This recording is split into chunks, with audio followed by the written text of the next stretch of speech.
يا أيها الذين آمنوا لا تقدموا بين يدي الله ورسوله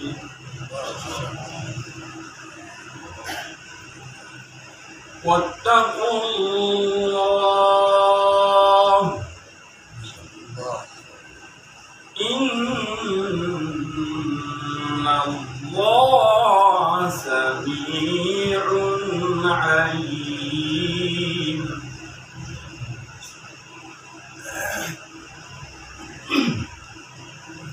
يا أيها الذين آمنوا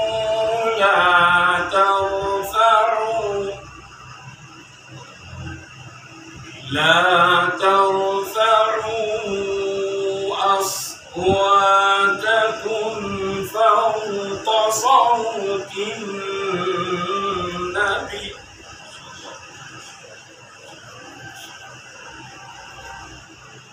ولا تجهروا له بالقول كجهر بعضكم لبعض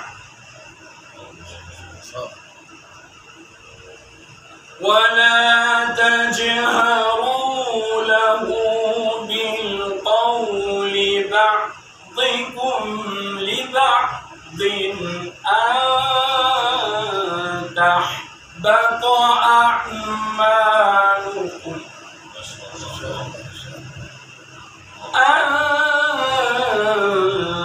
تحبط أعمالكم وأنتم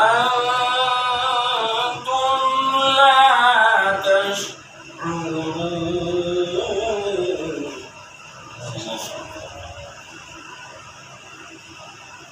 إن الذين يغضون أصواتهم عند رسول الله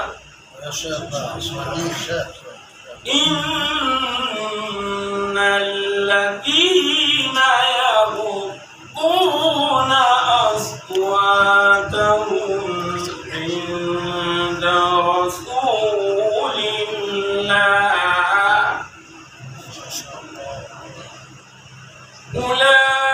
أولئك الذين امتحن الله قلوبهم للتقوى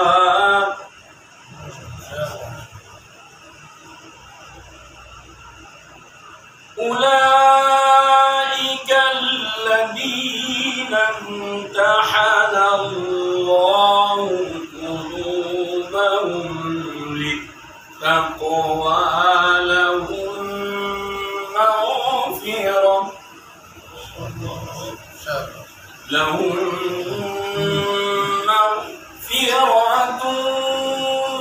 وأجر عظيم.